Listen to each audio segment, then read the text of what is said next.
First of all, Nigeria, Angola, no surprises. I didn't think so. I thought, it's exactly how for the first time we didn't have a surprise in a game, because ideally you would think that Nigeria, being the highest ranked team left in the tournament, they would get knocked out by Angola.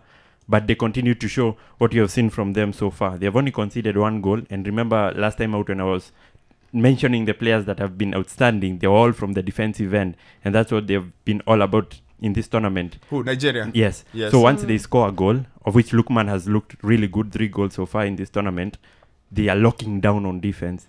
Them playing in a back 3 and how they adjusted to it from the first game has really worked for Peseiro. They are set up to not concede. They are set up to be difficult to play against. Yes. They are minimalists. They give you no opportunities. That's what I'm saying. They are minimalists. They are set up not to concede. Yes. Yeah. Which is maybe my only... Because all my knowing Niger has always been a team that does things on the front foot. That's why, if you notice, if even in the country, they are not very sure about Peseiro. They are not very sure about the coach, but they are winning. So you're at a point where you're like, okay, so... but he's winning. Yes. But he's not the future guy, for sure.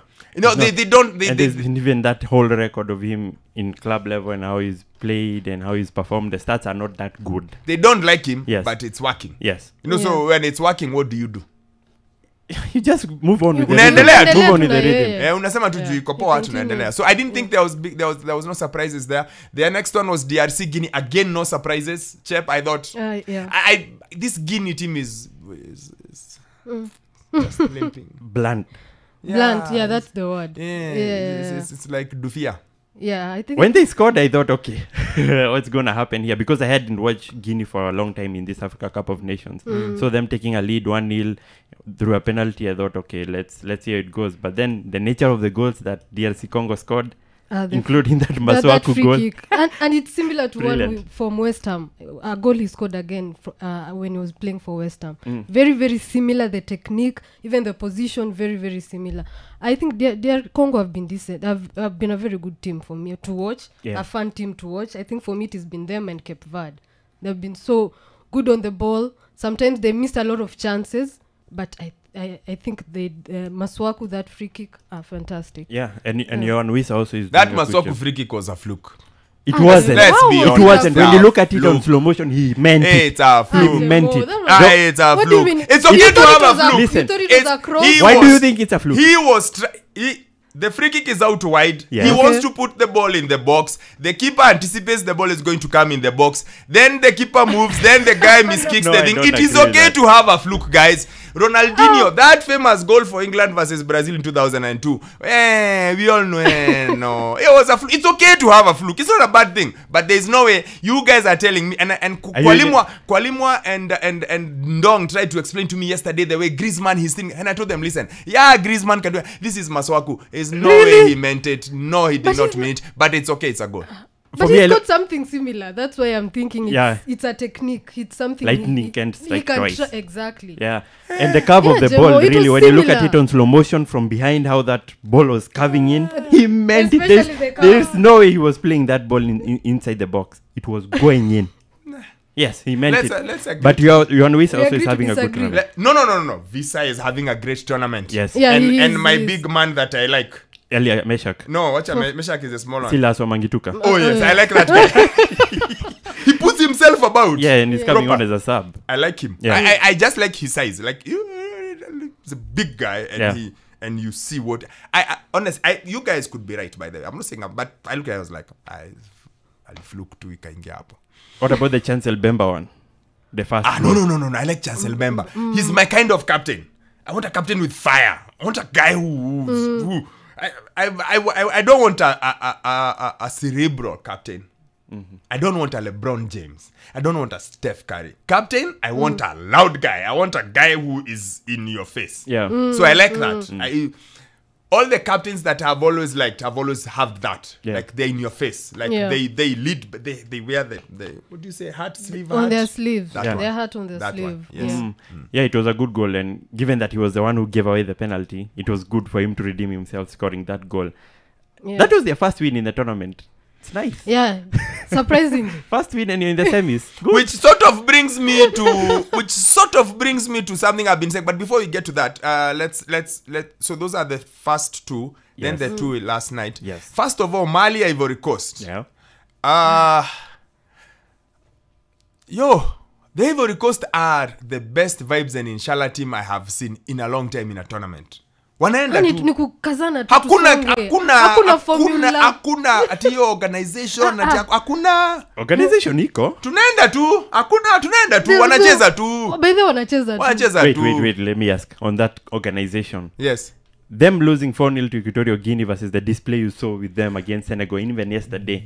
No. Do you think there was structure in that game? No. They quit on their coach. They quit on the game. What Sheffield did yesterday versus Aston Villa is exactly what the Ivory Coast did versus Equatorial Guinea. They just quit. They are like, this thing is... And I told you how I thought so. As soon as the first goal went in, how their coach, Gasse, how he held his head, I was like, how they cannot come back. Because they are home and it's so early on in the game. Why are you... And all you need is maybe a draw. Yeah. Why are you looking? Why do you look so? And that is what. And I remember asking myself, why did he react that way? And you sort of feel like it's like either he didn't get along with the team at all, because you're not telling me that Emma's Faye has become is a genius. He's not. What I think he's done. No, he's not. He's not. Maybe he's just good at psyching the team. What I think he's done, and I don't know, but what I think he's done is put the team together. Yeah. Like bring the whole team together. Like they have a unity. If nothing else, they are fighting and kicking for each other. Yeah. That Equatorial game, they did nothing. As soon as they went down, they were like... This one, he looks like he's been able to rally the troops together, like, guys, unity, togetherness, patriotism, whatever he's done. Yeah. And it looks like... whatever he's done. Because it's... And that game also versus Senegal made me go back to something I've always said about Aliou Cisse. And I was like, just adjust. Because adjust, like, make tactical switches. Tweak here, there, change things. I feel like they gave Senegal up. They played gave up the same way from minute 1 to the same way minute last. I would have really hoped that they used the attacking prowess in that game, of which they didn't. In the second half, they kind of sat back. That's what I'm saying. Tactical switch, tactical tweaks here, there, do something. Again, I feel like Aliou Cisse is great at rallying the troops and making them feel togetherness and buy into the whole Senegal thing and all that. But I want to see a switch. Yeah. You know the way you'll see a game, it changes and you see a switch and you go like, yo. Yeah, and something... Since he moved that guy to the left, things are going. Yeah. I felt like Senegal almost beat themselves. They did. And then they just couldn't. Yeah, they couldn't react. That's actually the word. Maybe it's the word I should use. Yeah. They just couldn't react to it. Yeah. And the Ivorians, like I said, they seem to have a speed. Because honestly, I don't know what to Aroju. I think that's what that is what... Because yesterday, Mali, I thought Mali was the better team. But now the missed penalty, they didn't take advantage of the 10-man Ivory Coast. They had the opportunities. It just didn't go. And Ivory Coast were like, tunaenda. And that rallying up together and just going. I think that has helped them. And that's why to Sammy's, I agree with Sammy. I think that rallying and kukazana hiyo and just that unity, it's something that can take them to the final. Yeah, 22. Yeah. And I think we are just being too fair on Mali, but they choked. I haven't gone to Mali. I think Mali, what Mali did last night is what Mali has been the whole tournament. Mali versus South Africa. If you watch the first 45, SA were all over them. Yes. Yeah. Then for some reason in the second half they tweaked a bit and they played better, but they haven't been convincing. They look like a team. This is what I thought. My honest opinion on Mali. They look like they have the tools. They could do with a coach. No offense to the guy, whoever is their coach. They could do with a more savvy coach. Like a guy who can... Because they looked tentative. You felt they got it wrong yesterday? I felt... No, they just look hesitant. Even yesterday. Second half, they just look hesitant. I was so sure if they go to penalties, they are losing. I was so sure. They just look like they need a guy who can...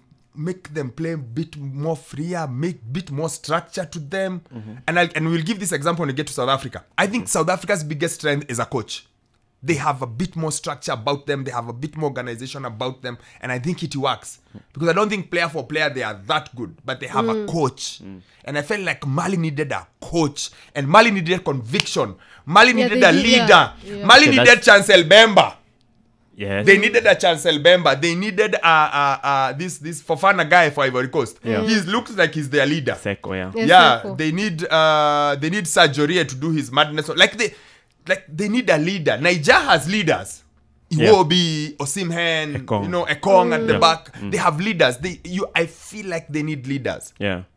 They were just there. Even if they just sat there, they're just there. Yeah, they could have taken advantage of being with a man up in that game. And of course, yes, the missed penalty. When they scored that goal, I don't know whether it's me, but just looking at even the reaction from the technical bench, they looked so emotional, and I thought that Umali. Yes. Almost too emotional. Yeah, too emotional that okay, let's hang on now because we've got it. We are here, we are on the line.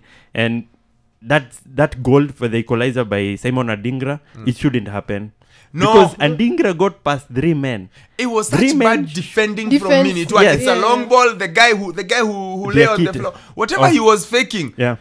I keep saying, if you are going to sell a foul, please sell a foul properly. Whatever he faked did not work. Then the ball went to the right, and it was 2-on-1. Yes. It was 2-on-1. You're wondering, guys, why is it 2-on-1? Then Adingra just went through people. Yeah. Even the last goal. The last goal was scored really well, but